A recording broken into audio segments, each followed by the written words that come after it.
Dear students, my dear students, fill out, fill in, fill up, fill with, fill out, fill in, fill up, fill with এগুলোর ব্যবহার কি তোমরা জানো? কোনটা কোথায় কিভাবে ব্যবহার করতে হবে, কোনটার অর্থ কি সম্পর্কে কি তোমাদের ধারণা আছে?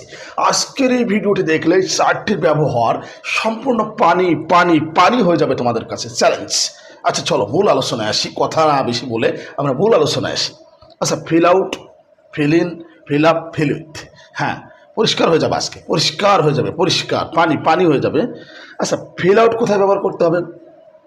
ফিল আউট কোথায় ব্যবহার করবে তোমরা? আচ্ছা, স্ক্রিনে লক্ষ্য করো, স্ক্রিনে look at the screen.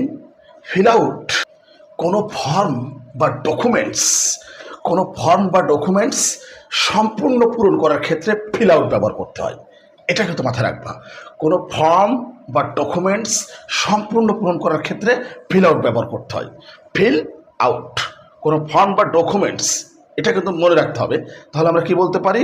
Fill out the forms, please fill out the forms. কি বুঝতে পেরেছ? একটা ফর্মে কিন্তু অনেক কিছু পূরণ করতে হয়, নাম, ঠিকানা, বয়স, জন্ম তারিখ, আর অনেক কিছু। এই যে এক্ষেত্রে fill out the forms, fill out the forms, অথবা অনেক সব বলি please fill out the forms. হ্যাঁ, এবার বলতে হয় কিন্তু। হ্যাঁ, ভিডিওটি কন্টিনিউ করো, চারটা সম্পর্কে স্পষ্ট ধারণা তৈরি হবে। আচ্ছা, ফিল ইন তাহলে কোথায় ব্যবহার করব? দেখো, এই যে ফিল ইনের কথা বলছি না, ফিল ইন, ফিল ইন হচ্ছে ফাঁকা জায়গা বা শূন্য স্থান পূরণ করার ক্ষেত্রে ব্যবহার করতে হয়। ফিল ইন বলি কিন্তু আমরা, fill in the blanks, fill in your name or address. Fill in the blanks, fill in মানে ফাঁকা জায়গা পূরণ করা, শুধুমাত্র ফাঁকা জায়গাটা পূরণ করা। ওই যে বলছি না, ফিল ইন ইউর নেম, নামের জায়গায় নাম লেখো, অর অ্যাড্রেস, ঠিকানার জায়গায় ঠিকানা লেখো, অথবা ফিল ইন দ্য ব্ল্যাঙ্কস, শূন্য স্থানগুলো পূরণ করো। পরীক্ষার প্রশ্নে আসে দেখবা ফিল ইন দ্য ব্ল্যাঙ্কস। হ্যাঁ, আমার মনে হয় বুঝতে পেরেছো। আচ্ছা, এই দুইটা ক্লিয়ার। এখন আসো ফিল আপ আর ফিল উইথ। ফিল আপ এবং ফিল উইথ এই দুইটা একেবারে ইজি, শুধু একটা ব্যাপার একটু মনে রাখবা। ফিল আপ কোন ক্ষেত্রে ব্যবহার করতে হবে জানো? পরিপূর্ণভাবে কোনো কিছু দিয়ে ভর্তি করা। কি বুঝতো? বোঝা যায়? হ্যাঁ, বুঝতে পারবো। দেখো, পরিপূর্ণভাবে কোনো কিছুতে ভর্তি করার ক্ষেত্রে ফিল আপ, স্ক্রিনে লক্ষ্য করো। Feel up the basket, feel up the basket with fruits, feel up the basket with fruits মানে ফলগুলো দিয়ে ঝুড়িটা পরিপূর্ণ করো। Feel up the basket with the fruits. Fill up কোথায় ব্যবহার করব? কোনো কিছুতে পরিপূর্ণভাবে ভর্তি করার ক্ষেত্রে ফিল আপ। আচ্ছা, তাহলে ফিল উইথ, ফিল উইথ কোথায় ব্যবহার করব? দেখো, কোনো কিছু দিয়ে ভর্তি করার ক্ষেত্রে ফিল উইথ, সেটা পরিপূর্ণ নাও হতে পারে। শেষ, আমার আলোচনা কিন্তু শেষ হয়ে গেছে। মানে খুবই গুরুত্বপূর্ণ ব্যাপার, চারটা আমি তোমাদেরকে স্পষ্ট করার চেষ্টা করেছি। তাহলে ফিল উইথ কোথায় ব্যবহার করব?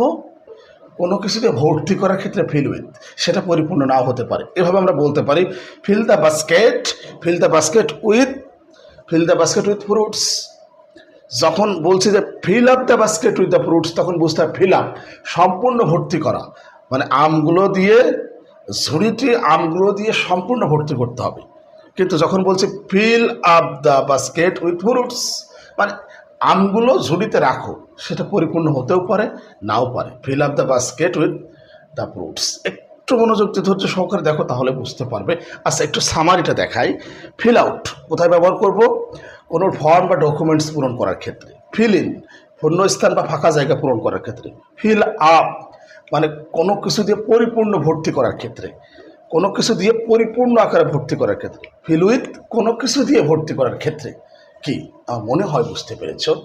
আচ্ছা, ঠিক এভাবে ভিডিওগুলো কন্টিনিউ করতে থাকো। ইনশাল্লাহ ইনশাল্লাহ আমি বিশ্বাস করি একটা সময় ইংরেজিটা তোমাদের কাছে পানি পানি পানি হয়ে যাবে।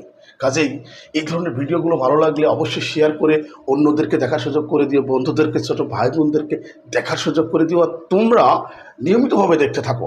আর ইনশাল্লাহ আমি বিশ্বাস করি ইংরেজিটা তোমাদের কাছে একটা সময় পানি পানি পানি হয়ে যাবে।